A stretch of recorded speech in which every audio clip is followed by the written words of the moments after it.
Mr. President. Senator from California. Senator Carper, it's interesting. You talked about Tanzania. It reminds me of a greeting that I've often heard from people who live in various African countries. You've probably heard it. But when you meet someone for the first time, instead of what we would normally say, pleased to meet you, the greeting back is, I see you. I see you. And I think that really is part of our concern here. Do we see the people who will be impacted in the way that they are actually living their lives? And do we understand, if we see them, that this bill will not be in their best interests? And right now, for example, we know 13 senators, all Republicans, are crafting a bill, and this bill would restructure our nation's entire health care system, which, when you add up what Americans can spend on hospitals, doctors, prescription drugs, and all the rest, we understand that it makes up 1/6 of our economy. It would affect the lives of everyone: our parents, grandparents, those who are in need of caregiving, our children struggling with asthma or opioid abuse, our spouses who may be battling cancer. And what is equally distressing is that this bill is being written in secret. The chairman of the Finance Committee says he has not seen the bill. The Secretary of Health and Human Services says he has not seen the bill. The American people, the people we all represent, have certainly not seen the bill. Well, I think the American people deserve better. This bill is being written entirely along partisan lines without any attempt to bring Democrats on board. And the American people deserve better. This bill is being written and rushed through the Senate with hardly any time to debate the cost or the details of this proposal. And the American people deserve better. Now, I remember when our colleagues across the aisle said the Affordable Care Act was being rammed down the American people's throats in the middle of the night. Well, the ACA went, in fact, through 106 public hearings. It incorporated more than 170 Republican amendments. The whole process took an entire year. But this health care plan involves no hearings, no bill text, and no transparency at all. As United States senators, we were sent here to represent the American people. Represent the American people. We answer to the American people. So why are my colleagues from across the aisle trying to put one over on the American people? I've met folks all across California and this country, and they see what's happening. They know that if this bill were as wonderful as its proponents would like us to believe, it would be out in the open. The American people deserve greater transparency.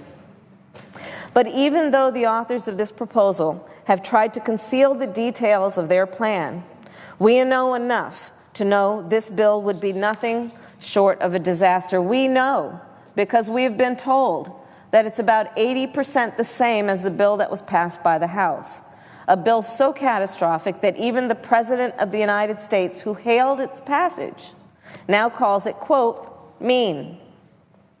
We know that it would throw 23 million Americans off their health insurance within a decade, including putting 4 to 5 million Californians at risk of losing coverage.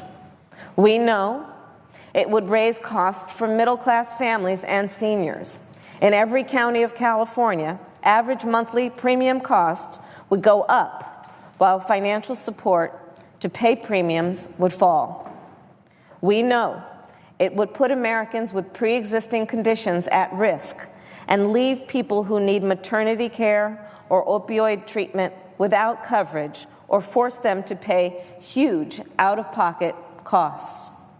We know it would cut about $834 billion from Medicaid, which means less money for families to pay for nursing homes, to support children with special needs, or to treat substance abuse. Bless you. Thank you. And that is another reason we need the Affordable Care Act to be in place in a way that we fix what's wrong, but we mend what's broken and not repeal it altogether. I recently visited, Mr. President, a really remarkable treatment clinic in Los Angeles. It's called the Martin Luther King Jr. Outpatient Center. Everyone from the doctors to the patients can tell you that when 4,600 Californians are dying every year from substance abuse and opioid overdoses, it is wrong and irrational to cut Medicaid. So it really makes you wonder, why would anyone support this bill? How does this bill help real people with real challenges? At a healthcare rally in Los Angeles back in January, I met a woman named Tanya. Before the ACA, she'd sign up for insurance just long enough to see a doctor. She'd then have a few tests done and fill a prescription. Then she would realize she couldn't pay and couldn't afford to pay for the insurance beyond that. And she said it's, quote, the worst feeling in the world to have to tell your doctor, who is trying to make you well, that you cannot afford the treatment prescribed. Tanya told me, quote, before the Affordable Care Act, living without health coverage was a nightmare in this country. But she went on to say that has all changed. And thanks to the ACA, I can now see a doctor when I need to, monitor my condition, and stay healthy so I can keep working and contribute to our nation's economy. If my colleagues in Congress, and she referred to them as if the Republicans in Congress repeal the law, I don't know what I will do. So I ask, how does the Republican health care plan help Tanya?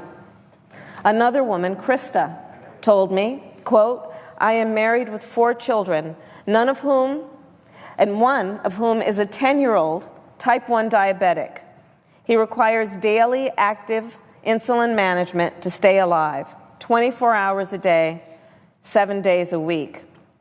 She went on to say health care is not optional for us. Even with health insurance, diabetes management is the type of thing that can bankrupt you.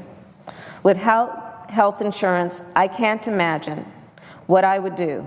She went on to say, the ACA is a huge relief for my family. So I ask, how does this bill help Krista and her family? Then there's Rhett in Marin County. More than 7 years ago, he was diagnosed with leukemia. Rhett is 9 years old. He says, cancer cells are the bad guys. This is what he wrote me. For 3.5 years, I took chemo to get the bad guys out. I had more than 1,000 doses of chemotherapy. My parents had to tell my sister that I might die of cancer. And then he went on to write, thanks to my doctors and nurses, my family and friends, my church and my community, and the Affordable Care Act, now I'm, and then he writes, gone with the cancer. I have a pre-existing condition. Thanks to the Affordable Care Act, my parents don't have to worry about losing coverage. A 9-year-old Rhett is showing us the way. But how does this bill help Rhett? Now, I don't know the party affiliation of any of these folks. I don't know if they're Democrats. I don't know if they're Republicans. I don't know if they're independents. I don't know if they're members of the Green Party. I'm not asking them those questions. I'm asking them, how are you doing? What's helping you? What do you need? And how will this impact you? And I know that I'm just one of 2 senators that they have. And when it comes to their needs and their need to be represented in the United States Congress, and their need to be heard, and their need to be seen, party affiliation should not matter. What should matter are the needs of the American people. And regardless then of who they vote for in a partisan election, I am certain of this. This health care plan that is being proposed by my colleagues from across the aisle will not solve their problems. And it will only create, in fact, more problems and potentially devastate people's lives. So to my colleagues, I say, this shouldn't be a matter of supporting this bill automatically if you're a Republican, or objecting just because you're a Democrat. This is about what's right and what's wrong. If you know this bill is bad, stand up and stop it. Speak that truth. Now is not the time to keep quiet and hope nobody notices. Forget the politics. Forget partisan pressure and talk radio and primary ads. Instead, just listen to the voices of the American people. Not just in California, but in Nevada, in Arizona, in Ohio, in Alaska, in Maine, in Pennsylvania, in West Virginia. Because they have made themselves overwhelmingly clear. Only 20% of Americans support this bill. A majority opposes it in every state in this country. It is the least popular piece of legislation in modern history. I'm asking you to think about the American people. I'm asking you to think about Tanya. Think about Krista. Think about Rhett, living with leukemia since he was just 2.5 years old, undergoing 2.5-hour infusions every night with such incredible bravery. Let the determination of Americans like Rhett bring us together. A 9-year-old boy who tells us, in his words, don't repeal the Affordable Care Act, improve it. Because we all agree the ACA can be improved. It must be improved. It isn't perfect. And I am ready to work with anyone who really wants to make it better. Instead of playing politics with public health and people's lives, we can actually work together to strengthen our healthcare system. In fact, I'm proud to have recently co-sponsored a bill with Senator Dianne Feinstein and a number of my Democratic colleagues. Our bill would make it safer and easier for middle-class Americans to buy insurance if they currently don't qualify for any help paying their premiums. These are the kind of solutions Democrats can get behind. These are the kinds of solutions that would help and not hurt the people we represent. We took an oath to represent all the people. So I am asking every member of this chamber to think long and hard about the consequences of this bill. Think about the responsibility we've been entrusted with. We owe it to the American people to tell the truth, not to hide it. We owe it to the American people to solve real problems, not to manufacture new ones. We owe it to the American people to do the job we were sent here to do. I urge my colleagues, vote down this bill and stand up for the people we represent and serve. I yield back.